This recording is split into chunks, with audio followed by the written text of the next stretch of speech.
Assalamualaikum everyone. I'm Sadul Ahmad and I'm done electrical engineering from FAS Ahmedabad and currently I'm a student here in Computer Hyderabad. Today I will be talking about topic that everyone is talking about, that is the leach wave cleaning and detection. So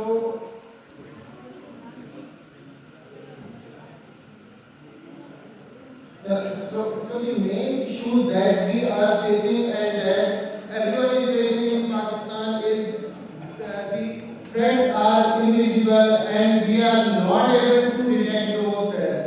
And that is the issue due to which we are not able to resolve those. And we only know about the threats when we are getting the consequences of those threats. So the consequences are very devastating. And the main issue that we have having is the lack of visibility. We don't have any data. We don't have any data about ourselves, how much the capacity is fed up and how much the capacity that is required. So to overcome that, first of all, we need a foolproof safe mechanism to detect the leak. Once that is detected, to remove that leak, it's not very difficult. We just have to detect it, and if we are able to detect it foolproof way, then we can remove it manually. Like removing that obstruction is not a big issue. Detecting that before that is a main issue.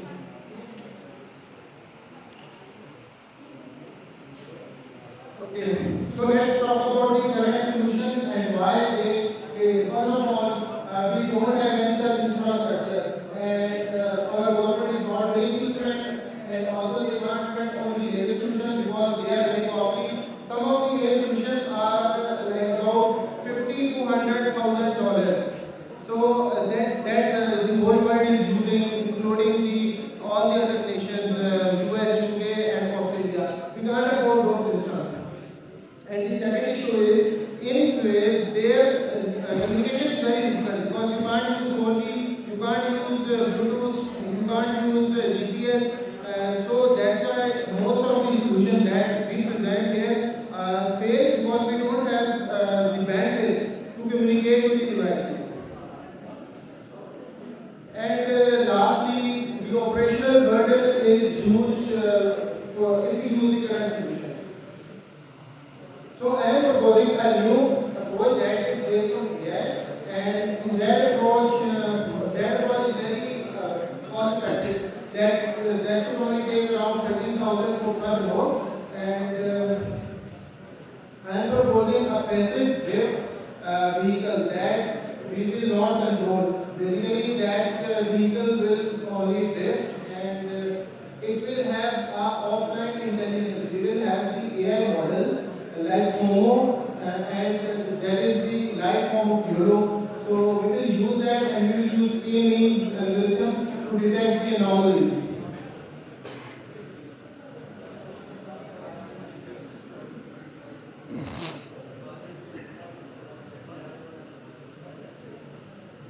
So the system that I am proposing will have five basic sensors. ESP32 is our main board that we will be using, and ESP32 we will use to detect the blockages in the hole, in the sphere, and I will be using waterproof sonar, MQ4 gas sensor, and accelerometer.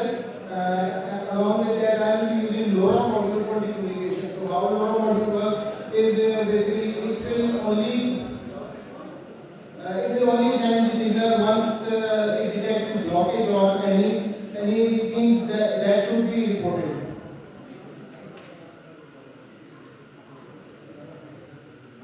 So in this slide you can see that the complete architecture diagram. ESP32 is our main controller. We have the power brick that will basically convert the lithium battery voltage 7.4 volt into 5 volt and 3.3 volt, and it will power the sensor and the module.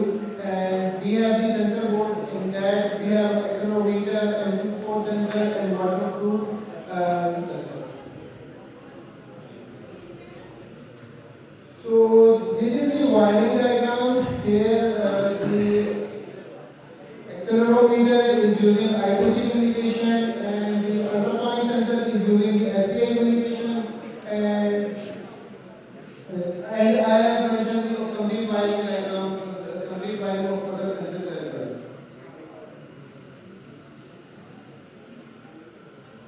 So in this slide we are showing the cost breakdown of each component, and you can see that the cost is around for each node is around $25. That is very less compared to the current solution. Uh, the best thing about this solution is the AI is on the edge. Like the ESP32 that will be using will have all the AI models. It will have FOMO, it will be using KNE clustering as well. So we don't need to go to the server every time, or we don't need to send the data to the server to see if there is any anomaly. We can just see that on the device itself. So it will only send the data to the server once there is any anomaly detected. So that is we are saving a lot of cost there as well. And how LoRaWAN works is basically it will create a packet, and every node will have its identity, and whenever there is possibility of sending the LoRaWAN signal, we have the gateways. Those gateways will capture that signal, and it will send that signal to the dashboard, and dashboard will decode the signal, and based on the ID, we can identify which node is that. So here the main thing is we will let the robot is not controlling us. We are not controlling it, but if you want to recover that, so we have to use a thread that will be connected to the remote. That will serve two purposes. The first thing is through this we can recover our robot, and the second thing is we can also find the distance. Like we can't use GPS for the location, but the amount of thread that is used through which we can also find the location of it. Let's say 3-meter thread is used, we know that our device is 3 meters away from us. If 50 meter is used, that is 15 meters away from us.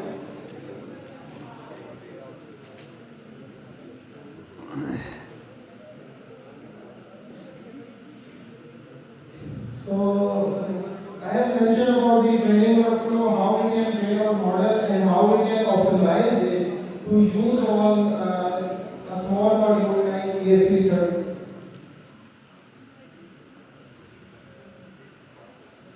And lastly, this solution is sustainable because this is cost effective, and this will enhance the safety as well and environmental